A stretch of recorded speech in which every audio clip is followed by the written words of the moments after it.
Welcome back, Soul Navigators. Today, I have another Guides and Goals recipe demo for my upcoming book 4, which will focus on high vibrational foods to consume when you are detoxing from a soul tie, generational curse, or ended chapter in your life. But guess what? Nutrient-dense food doesn't have to look or taste disgusting, so you can enjoy your life while fasting, detoxing, and losing weight, whether that's emotional weight or spiritual weight. While occasionally consuming these high vibrational nutrient-dense foods, you will find that your energy and your intuitive development both increase.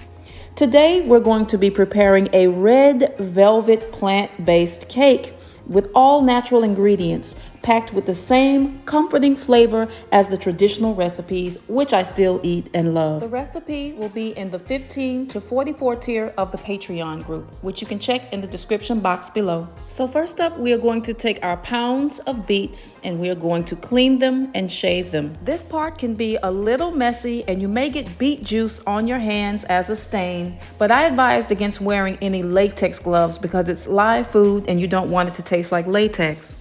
Now you want to take your chef knife and carefully chop your beet into bite-sized pieces which will fit in your juicer. But be careful with your thumbs and your fingers. Use the claw method to chop. Piece by piece, we are going to carefully and slowly add our chopped beets into the juicer. Be careful once again with using this process. Look at that beautiful beet juice flowing out of that juicer. In the back, you will see the pulp, and that is what we are going to be using to make the base of the cake. Look at that natural, beautiful red color. The pulp looks just like crumbled cake pops to me at this particular phase of the recipe. Yummy. Now all we have to do is just put all of our different flavorings in order to make the base of the cake. Remember, this is no bake, no heating whatsoever. At this particular phase, you want to carefully sift through your beet pulp to see if there are any rough and rugged pieces that didn't break down. With that, you can use these particular scraps as decoration on top of the cake or the side of the cake.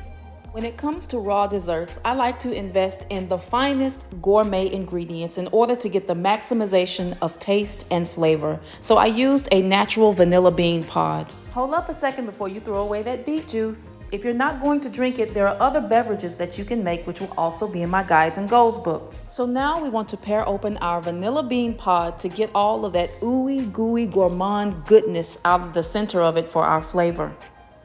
You can set aside half of the vanilla beans on the inside in order to use for the cake and the other half for the frosting, which you can scoop out with a little butter knife.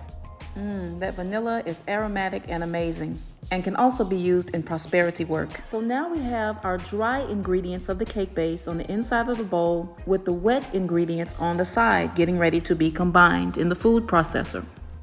So at this point, with our sanitized, clean hands, we are going to purposefully put in our positive intentions inside the energy of this living food. Now we are going to give our wet and dry ingredients a whirl inside of the food processor until it's a paste. You want your cake to be the same consistency as a gooey, chewy brownie. And let's get ready to do our cashew frosting. As the cashews are whirling in the food processor, let's go ahead and grease our specialty pan with coconut oil. I like to add a little pink Himalayan salt at the base of the pan for extra flavor.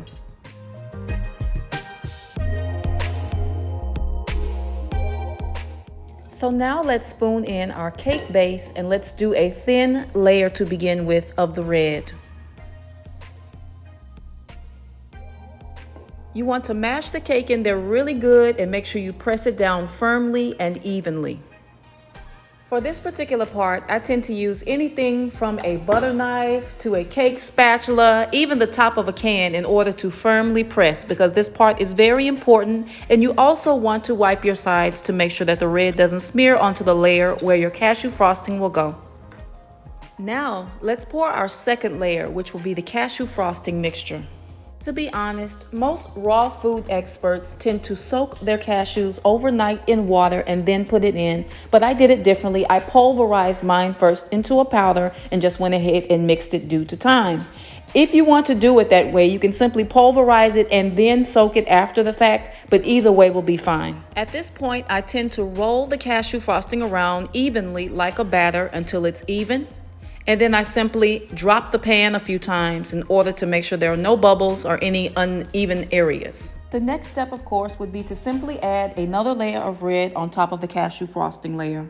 Of course, at this part, you can continue to use a spatula to make sure that the red area is still even. Now you can add your final layer of cashew frosting. This top layer is going to be extremely important, and you want to make sure you can get it as flat and even as possible without any blemishes, because this is going to be the top of your cake that you're going to decorate. Keep going with this simple part until the cake is desirable to your own personal standards. You want to try to make it as neat as possible because this is going in the freezer or the fridge, and you don't want anything freezing on it that's not supposed to be there aesthetically. Now we are going to take our beet scraps and we are going to simply make a border on the top of the cake to be frozen with it. As an extra tip, in order for your beet pulp scraps not to dry out too bad, you can simply pour a little of the beet juice on top of it and add a little agave or monk fruit in order to sweeten it to make a nicer, more beautiful border. Important note, you want to make sure you soak it in a little of the beet juice before you put it on the cake because you don't want the juice to bleed into your cashew frosting. Maybe I should have added a little more coconut oil to the pan because the following day I noticed that the cake ended up sticking to the pan. You may want to use a little more coconut oil, or the good news is, since it's a raw cake, you can simply reshape it to your desired texture when you take it out of the pan, just like I'm doing on this demonstration. Simply take a butter knife or a long extended cake spatula and reshape it all over again. Don't panic, don't worry. Raw cakes can be reshaped manually or with this simple equipment. Now we want to flatten the top edges of the cake because I'm going to put a border around this one. Be advised, a border is not necessary. I'm just being extra, so I went ahead and did it for a special occasion. At this point, you can decorate the cake however you see fit. You can use some monk fruit sugared strawberries or raspberries or whatever type of fruit you'd like to put on top and make your own topping to your liking and occasion.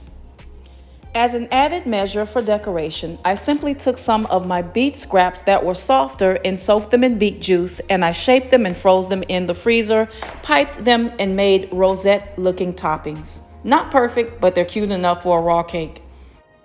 I initially had this rose on top of the cake, and then I decided, nah, it's a bit too much. So I went ahead and took it off right before I presented the cake for the evening. So this is what the cake looked like for now. Now that you've added your desired decorations, simply stick your cake in the refrigerator or freezer at least 30 minutes to an hour. If you can do it overnight, that's even better. Voila, now you are ready to serve and enjoy. Happy feasting. Like, share, and subscribe. I'll talk to you next time.